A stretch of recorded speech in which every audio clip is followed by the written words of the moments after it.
साथियों नमस्कार, मैं आपका दोस्त अनिल सोलंकी। मेरे यूट्यूब मंच लाउड जाट वॉइस में आपका स्वागत है। आज 9 मार्च है। आज से 2 हफ्ते बाद 23 मार्च को हमारे देश को आजादी दिलाने वाले शहीद आजम भगत सिंह की पुण्यतिथि है। 23 मार्च 1931 को भगत सिंह को लाहौर जेल के अंदर फांसी दी गई थी, और वो भी रात के टाइम। अंग्रेजों ने अपना ही नियम क्यों तोड़ा? अंग्रेज जहां भी उनकी सरकार होती थी, दुनिया के बहुत सारे देशों में उनकी सरकार थी, उन्होंने एक नियम बनाया था कि किसी भी कैदी को फांसी सुबह के टाइम पे दी जाएगी। लेकिन ऐसा क्या हुआ जो भगत सिंह को रात को चुपके से फांसी दी गई और उनकी लाश को चुपके से जलाने की कोशिश की गई। बाद में जब जनता को ये बात पता चली तो उन्होंने चिता में से भगत सिंह की जली लाश को निकाला और उनके परिजनों के सुपुर्द किया, और बाद में उनका रीति रिवाज से अंतिम संस्कार भी हुआ। अंग्रेज मरे हुए भगत सिंह से, जिंदा भगत सिंह से भी ज्यादा क्यों डरते थे? क्योंकि उनकी इंटेलिजेंस ने उनको ये खबर दे दी थी कि अगर भगत सिंह को शहीद किया गया तो देश में क्रांति की ज्वाला ऐसी भड़केगी कि जो काबू में नहीं आएगी। क्योंकि उस समय भगत सिंह बहुत ही युवा वर्ग में लोकप्रिय हो गए थे। तो उनकी लोकप्रियता का क्या कारण था?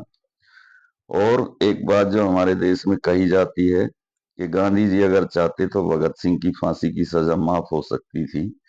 गांधी जी ने भगत सिंह को जानबूझकर नहीं बचाया, उसमें कितनी सच्चाई है।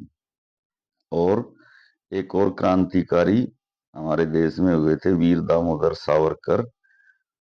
क्या उन्होंने अंग्रेजों से माफी मांगी थी? 10 साल काला पानी की जेल में रहने के बाद वो कैसे रिहा हो गए? और क्या ये मौका भगत सिंह के भी सामने आया था माफी मांग के बचने का?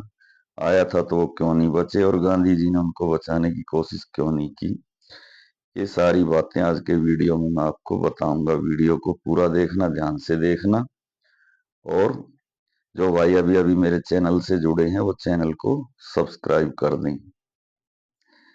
तो भगत सिंह ने ऐसा किया क्या था जो उनको फांसी हुई? पहले तो इसी बात को एनालिसिस में करता हूँ। कुछ लोगों को ऐसा लगता है कि भगत सिंह ने जो नेशनल असेंबली के अंदर बम फेंका था उसकी वजह से भगत सिंह को फांसी हुई, लेकिन ये बात सच नहीं है। उसमें जो भगत सिंह ने नेशनल असेंबली में बम फेंका था उसमें उनके साथ एक और क्रांतिकारी भी थे जिनका नाम बटुकेश्वर दत्त था। तो अगर उस केस में फांसी होती तो बटुकेश्वर दत्त को भी फांसी होती। उस केस में फांसी नहीं हुई थी, भगत सिंह को फांसी हुई थी लाहौर के पुलिस सुपरिटेंडेंट सैंडर्स की हत्या के आरोप में। तो ये जो सैंडर्स था, ये कौन था और इसने क्या किया था जो भगत सिंह ने उनको गोली से उड़ाया? एक और क्रांतिकारी थे पंजाब के लाला लाजपत राय। तो अंग्रेज एक कानून लेके आए थे, रोलट एक्ट। रोलट एक्ट के अंदर ये प्रावधान था कि अंग्रेज पुलिस किसी भी भारतीय को बिना किसी चार्जशीट के, एफआईआर के घर से उठा सकती है और उसको लंबे समय तक जेल में रख सकती है, प्रताड़ित कर सकती है। ये कानून अंग्रेज लेके आए थे। तो इस कानून के खिलाफ लाला लाजपत राय एक मार्च निकाल रहे थे शांतिपूर्वक। उस मार्च के अंदर ना उन्होंने कोई हिंसा की, ना किसी सरकारी संपत्ति को कोई नुकसान पहुंचाया। फिर भी जो पुलिस का एसपी सैंडर्स था उसने लाठी चार्ज का आदेश दिया और जानबूझकर लाला जी के सर में लाठी मारी गई, जिससे उनको ब्रेन हेमरेज हुआ और उनकी मौत हो गई। इस बात से भगत सिंह का मन बहुत ही विचलित हुआ। भगत सिंह उस समय 20-21 साल का एक युवा था। उसी दिन भगत सिंह ने ये कसम खाई कि मैं इस अंग्रेज अफसर सैंडर्स को नहीं छोड़ूंगा, और उन्होंने लाहौर कोतवाली के सामने सैंडर्स को, जैसे ही वो मोटरसाइकिल लेके बाहर निकला, कोतवाली से गोली से उड़ा दिया। उसके बाद भगत सिंह पुलिस के हाथ नहीं आए। बहुत दिनों तक वो पुलिस से बचते रहे, छिपते रहे। तो उनका जो क्रांति दल था उसके मुखिया थे चंद्रशेखर आजाद। चंद्रशेखर आजाद और भगत सिंह के बीच में ये बात हुई कि हमको इस गूंगी बहरी सरकार के कानों के पर्दे खोलने के लिए कुछ ऐसा धमाका करना चाहिए जिससे हमको भी सुर्खियां मिले, लाइमलाइट मिले और हमारी बात इस देश की जनता समझे। क्योंकि लोगों को ऐसा लगता है कि इस देश के अंदर महात्मा गांधी का अहिंसा का रास्ता सही है और जो हम कर रहे हैं हम गलत हैं। हम लोगों को इस देश की जनता क्रांतिकारी नहीं बल्कि आतंकवादी समझती है। तो उस काम के लिए चंद्रशेखर आजाद को दो लड़कों की जरूरत थी, जो कि उस समय की नेशनल असेंबली और आज की संसद में बम फेंक के और क्रांतिकारियों के पर्चे फेंक के दुनिया का ध्यान अपनी तरफ आकर्षित कर सकें। तो जब भगत सिंह ने चंद्रशेखर आजाद से ये कहा कि मैं इस जिम्मेदारी को निभाऊंगा, तो चंद्रशेखर आजाद ने भगत सिंह को कहा कि भाई तेरे ऊपर पहले ही सैंडर्स की हत्या का मामला चल रहा है। तो भगत सिंह ने कहा मुझे मरने से डर नहीं लगता, मैं जाऊंगा। और भगत सिंह और बटुकेश्वर दत्त संसद में गए। उन्होंने वहां पे धुएं का बम फेंका और अपनी गिरफ्तारी दी। उसके बाद भगत सिंह 2-3 साल तक लाहौर सेंट्रल जेल के अंदर कैद रहे। और वहां पे उन्होंने, जब उनके साथ पशुओं वाला व्यवहार किया गया, उनको जानवरों की तरह से खाना दिया जाता था, पढ़ने के लिए अखबार भी नहीं मिलता था, तो उन्होंने वहां पे 136 दिन तक भूख हड़ताल भी की, जो दुनिया की चलने वाली सबसे बड़ी भूख हड़ताल थी। अभी मैंने अपने पिछले वीडियो में जो किसान नेता जगजीत सिंह डल्लेवाल हैं, उनके 100 दिन के अनशन का जिक्र किया, जब एक भाई ने कमेंट किया था कि हमें तो शक है कोई आदमी 100 दिन तक कैसे भूखा रह सकता है। तो ये इतिहास में दर्ज बात है कि भगत सिंह ने 136 दिन तक लाहौर सेंट्रल जेल में भूख हड़ताल करी थी। अन्न का दाना क्या, पानी भी नहीं पिया था और वो जिंदा भी रहे थे। उसके बाद अंग्रेज झुके, उनकी शर्तें मानी, उनको पढ़ने के लिए किताबें दी गई, उनको अच्छा खाना भी दिया गया जब तक वो जिंदा रहे। तो ये तो एक बात हुई। अब बात ये है कि भगत सिंह को महात्मा गांधी ने क्यों नहीं बचाया। भगत सिंह चाहते तो वो भी सावरकर की तरह से माफी मांग के बाहर आ सकते थे जेल से और अच्छी जिंदगी जी सकते थे, लेकिन ऐसा क्यों नहीं हो पाया। तो कुछ लोग ऐसा कहते हैं कि महात्मा गांधी भगत सिंह को पसंद नहीं करते थे और महात्मा गांधी सुभाष चंद्र बोस को भी पसंद नहीं करते थे, इसलिए महात्मा गांधी ने भगत सिंह को बचाने की कोई कोशिश नहीं की। तो दोस्तों, एक अंग्रेजी में पुरानी कहावत है, little knowledge is dangerous thing, अधूरा ज्ञान बहुत ही खतरनाक होता है। ये बात सच है कि महात्मा गांधी भगत सिंह को पसंद नहीं करते थे, एज ए मैन नहीं, उनके जो कार्य करने की शैली थी। भगत सिंह हिंसा का रास्ता अपनाते थे, गांधी जी अहिंसक थे, इसलिए वो उनकी कार्यशैली से नाराज रहते थे। खैर, अब गांधी जी ने उनको बचाने की कोशिश की या नहीं की, उसके बारे में आपको बताता हूँ।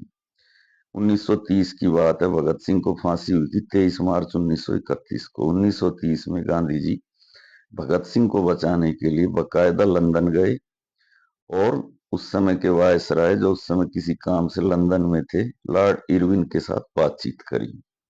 लॉर्ड इरविन के सामने गांधी जी ने यह प्रस्ताव रखा कि आप भगत सिंह की फांसी की सजा को माफ करके उनको आजीवन कारावास दे दीजिए। उनका ऐसा मानना था कि आजीवन कारावास होने पे भगत सिंह कम से कम जिंदा तो रहेंगे, क्योंकि भगत सिंह ने उनके एक जवान पुलिस ऑफिसर की हत्या की थी, इसलिए उनकी सजा बिल्कुल तो माफ नहीं की जा सकती थी, कम की जा सकती थी। तो लॉर्ड इरविन ने गांधी जी के सामने ये शर्त रखी थी कि मैं एक माफीनामा टाइप करता हूं, अगर आप उस पे भगत सिंह के हस्ताक्षर लेके आ जाएं तो उनकी सजा को कम किया जा सकता है, यानी फांसी से उम्र कैद में बदला जा सकता है। इसके लिए आप भगत सिंह से बात कर लीजिए। तो गांधी जी ने लॉर्ड इरविन को बोला कि मैं अभी यहीं लंदन में बैठे बैठे ही भगत सिंह से बात कर सकता हूँ। उस समय ना मोबाइल था, ना इंटरनेट था, और फोन वोन भी ऐसे ही थे। लेकिन महात्मा गांधी ने एक टेलीग्राफ किया। इलाहाबाद हाईकोर्ट के एक वकील होते थे, तेज बहादुर सप्रू, बहुत माने हुए वकील थे, कश्मीरी पंडित थे, उनको टेलीग्राफ किया और उनको ये बोला कि आप अभी ट्रेन पकड़ो और लाहौर जाओ और भगत सिंह से बात करो।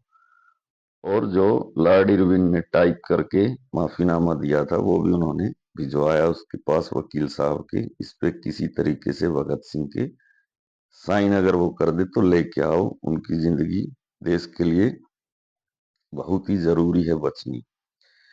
तो वो जो वकील साहब थे तेज बहादुर सप्रू, वो लाहौर सेंट्रल जेल में गए, भगत सिंह से मिले और उन्होंने भगत सिंह के सामने वो माफीनामा रखा और भगत सिंह को ये समझाया कि आप इस पे साइन कर दीजिए, इससे आपकी जिंदगी बच जाएगी।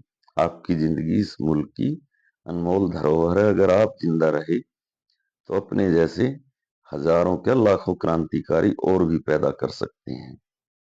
तो भगत सिंह ने उनको ये बोला कि ये जो भारत के लोग हैं ये मरने से बिल्कुल भी नहीं डरते, क्योंकि मौत कोई बहुत बड़ी डरावनी चीज नहीं है। अगर एक सेकंड में किसी को मौत आ जाए तो कोई भी आदमी मौत से नहीं डरता।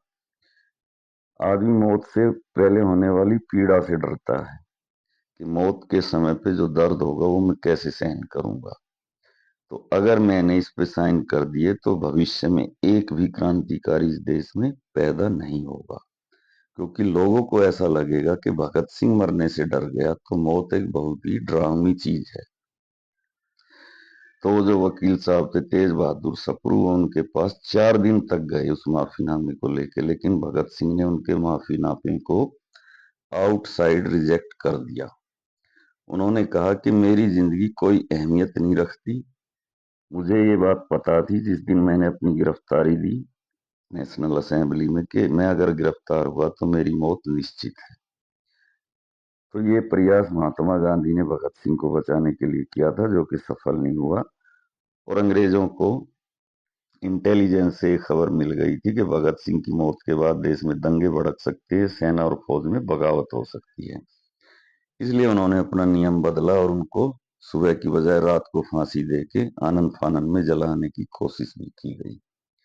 तो ये तो हुआ भगत सिंह की जिंदगी का पहलू। अब एक और क्रांतिकारी हमारे देश में हुए, वीर दामोदर सावरकर। उनके बारे में बहुत सारी कंट्रोवर्सीज देश में है। कोई कहता है कि वो माफी वीर थे, कोई कहता है वो मरने से डर गए, कोई उनको कहता है कि वो क्रांतिकारी ही नहीं थे, कोई कहता है उन्होंने माफी मांगी, कोई कहता है माफी नहीं मांगी, कोई कहता है महात्मा गांधी के कहने से माफी मांगी। इसमें क्या सच्चाई है? तो इसमें सच्चाई ये है कि वीर दामोदर सावरकर एक बहादुर व्यक्ति थे, क्रांतिकारी भी थे, लेकिन वो उनकी बहादुरी और क्रांति 1911 से पहले पहले थी। और वो हिंदूवादी विचारधारा के क्रांतिकारी थे। कुल मिला के कहें तो दक्षिणपंथी विचारधारा के क्रांतिकारी थे। उनमें और भगत सिंह में जो बेसिक फर्क है वो ये है कि भगत सिंह वामपंथी विचारधारा को मानते थे। जब उनको फांसी पे ले जाने के लिए जेल के सुप्रिंटेंडेंट आए तब वो लेनिन की जीवनी पढ़ रहे थे। और वीर दामोदर सावरकर एक दक्षिणपंथी विचारधारा के व्यक्ति थे, यानी हिंदूवादी विचारधारा के व्यक्ति थे। अब वीर दामोदर सावरकर को डबल उम्र कैद की सजा अंग्रेजों ने दी थी, दो दो बार 25-25 साल की सजा। उन्होंने ऐसा क्या किया था? उन्होंने ये किया था कि नासिक के कलेक्टर की हत्या हुई थी, अंग्रेज कलेक्टर की, और जिस हत्यारे ने हत्या की थी उनके पास जो रिवॉल्वर मिला था उसके लिंक वीर दामोदर सावरकर के साथ जुड़े। और उस समय वीर दामोदर सावरकर ब्रिटेन के अंदर लंदन में रह रहे थे और वहां पे वो बैरिस्टर थे। तो वहां पे लंदन के अंदर अंग्रेजों ने उनको गिरफ्तार कर लिया और अंग्रेज उनको पानी के जहाज से लेकर भारत आ रहे थे।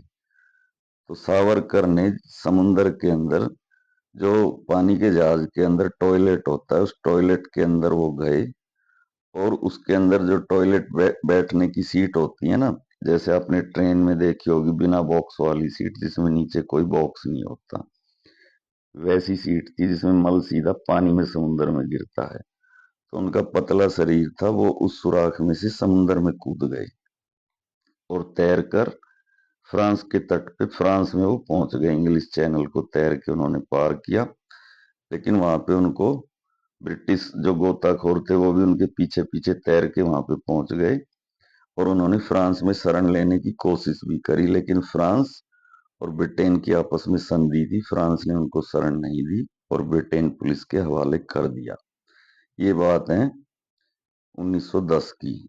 उसके बाद उनको कई जेलों में रखा गया और आखिरी में उनको 1911 के अंदर अंडमान की सेलुलर जेल, जिसको काला पानी कहते हैं, उसके अंदर भेज दिया गया। उसके बाद उन पे अंग्रेजों ने बहुत अत्याचार और बहुत सारी प्रताड़नाएं उनको दी। उनको कोल्हू में बैल की जगह जोड़ा गया उनको 10 बाई 10 की कोठरी में रोका गया, खाने के लिए अच्छा भोजन नहीं दिया गया। तो इस सारी प्रताड़ना से वो अंदर से टूट गए। वो जो एक मजबूत इंसान था वो अंदर से टूट गया और उनको ऐसा लगा कि 25 साल इस नर्क में बिताने से अच्छा है मैं अंग्रेजों से माफी मांग लूं। और उन्होंने 1911 में ही पहली चिट्ठी अंग्रेजों को लिखी, माफीनामा। और ऐसी चिट्ठी उन्होंने अंग्रेजों से 6 बार लिखी। बकायदा उनको ये कहा कि मैं आइंदा आपके खिलाफ कोई विद्रोह नहीं करूंगा और मैं किसी किस्म की ब्रिटिश सरकार के खिलाफ साजिश नहीं करूंगा, आपका वफादार रहूंगा। उसके बाद वो 10 या 11 साल में जेल से रिहा हुए। अंग्रेजों ने उनको इस शर्त पर रिहा किया था कि वो रत्नागिरी जिले के बाहर कहीं भी नहीं जाएंगे। और उनकी 1966 में मृत्यु हुई। जब तक देश आजाद नहीं हुआ 1947 तक वो रत्नागिरी जिले के अंदर ही नजरबंद रहे। और उसके बाद उन्होंने अंग्रेजों के खिलाफ कोई भी बगावत या कोई भी ऐसी बात नहीं करी। और इसके अलावा ऐसा भी सुनते हैं कि उन्होंने अंग्रेजों से 60 रुपए महीना पेंशन मिली। तो कोई इंसान हो सकता है शारीरिक और मानसिक प्रताड़ना ना सहने के कारण माफी मांग ले, लेकिन ये पेंशन वाली बात बहुत ही हैरान करने वाली है। तो भाइयों, वीडियो काफी लंबा हो गया। आज का वीडियो समाप्त करने की इजाजत दीजिए। मैंने भारत में पैदा हुए 2 क्रांतिकारियों के बारे में आपको बताया।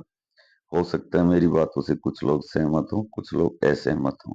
कमेंट करके जरूर बताएं। मैं आपका भाई अनिल सोलंकी आज का वीडियो समाप्त करने की इजाजत चाहता हूं। वीडियो को ज्यादा से ज्यादा लाइक करें, कमेंट करें और जो भाई अभी अभी चैनल से जुड़े हैं वो चैनल को सब्सक्राइब करें और वीडियो को अपने ग्रुप में शेयर करें। धन्यवाद भाई, आपका दिन शुभ हो।